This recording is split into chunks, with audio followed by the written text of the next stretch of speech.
দেখা না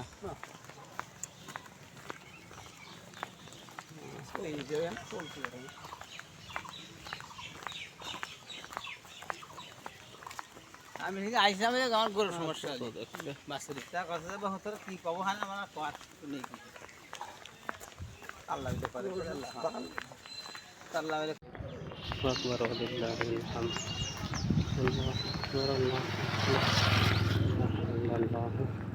আল্লাহু আকবার আল্লাহু আকবার ওয়ালিল্লাহিল হামদ আল্লাহু আকবার ওয়ালিল্লাহিল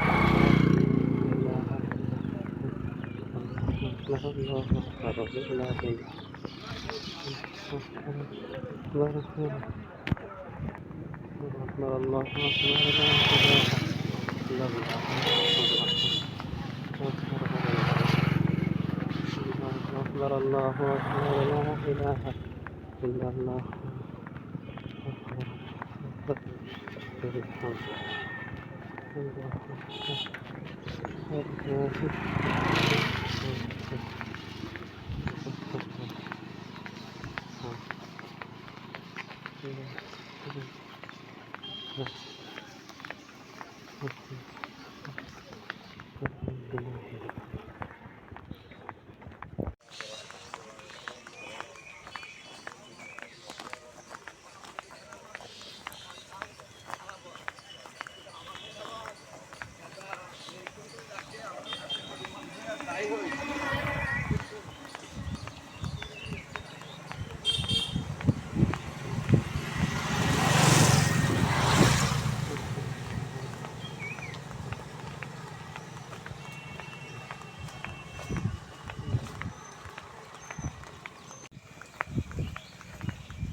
এবং এমন প্রশ্ন করেছিল যে সেই গাভীর তার আকৃতি কি হবে, প্রকৃতি কি হবে, তার বর্ণ কি হবে, তার স্বাস্থ্যগত দিক ইত্যাদি অনেক প্রশ্ন।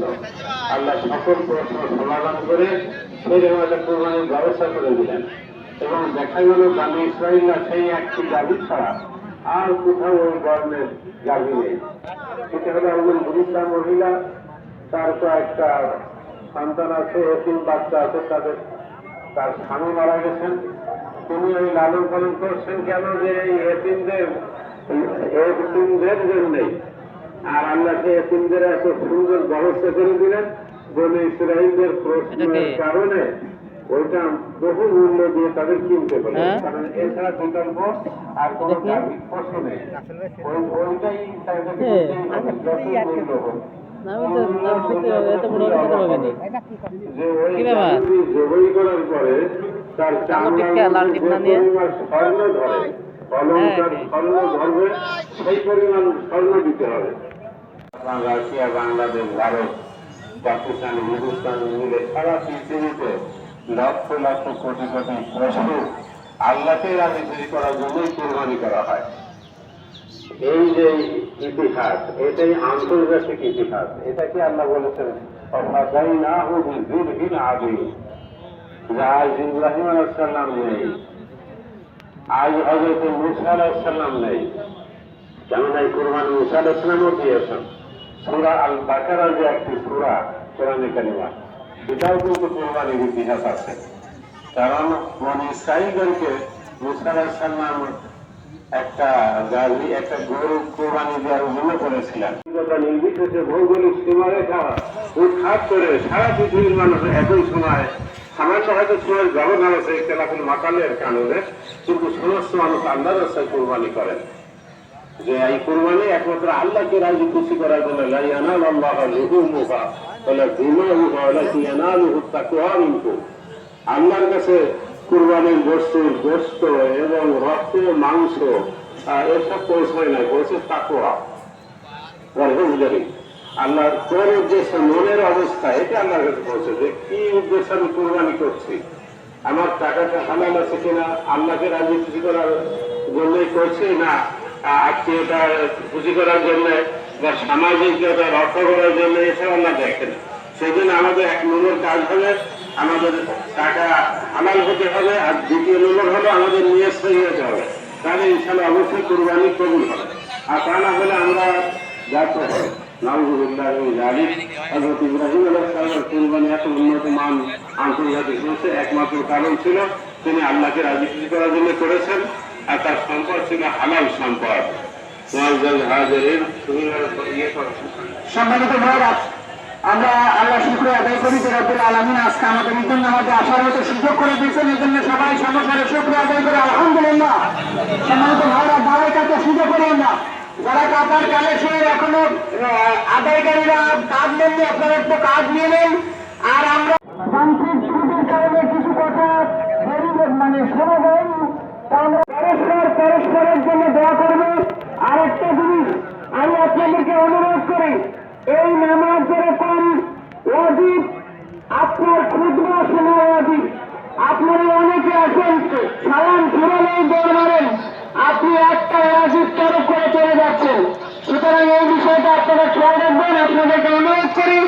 আর আপনার দুনিয়ার কত ব্যস্ততা, আজকে বছরের একটা দিন আল্লাহ রাসূল হয়েছে মুসলমানদের দুইটা ঈদের দিন, একটা ঈদুল আযহা, একটা ঈদুল ফিতর।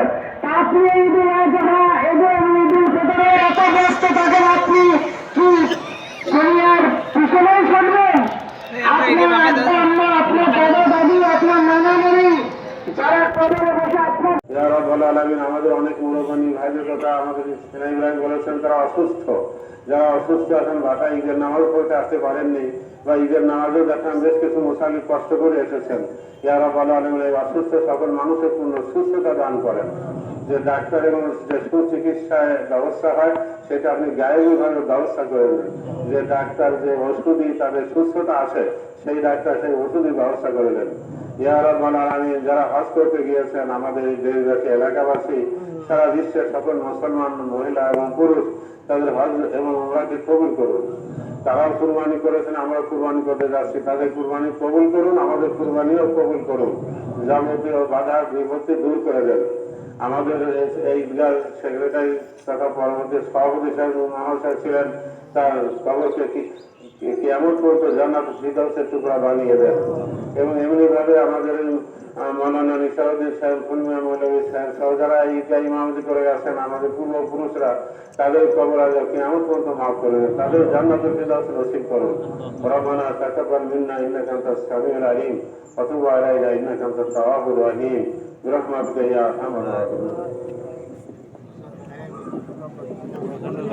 সম্মানিত ভাইরা, সকলকে আমাদের পক্ষ থেকে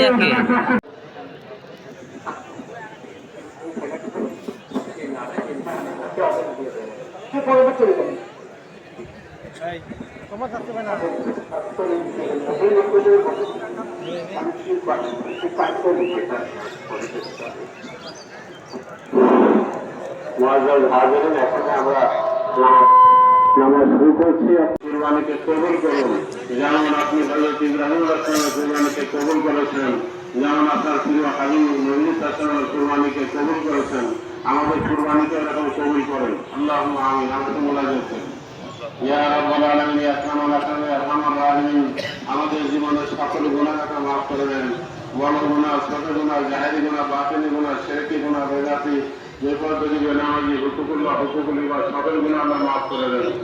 ইয়ামিন ওয়ালাদাতনা উম্মাহাতুনা, আমাদের মা আমাদের নিষ্পাপভাবে জন্ম দিলেন, এমনিভাবে আমাদের নিষ্পাপ করে দেন।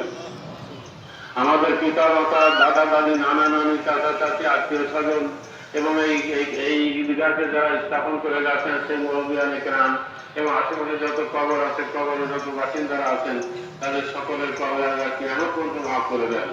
আমাদের ঈদগাহকে কিয়ামত পর্যন্ত আল্লাহ কবুল করে নিন।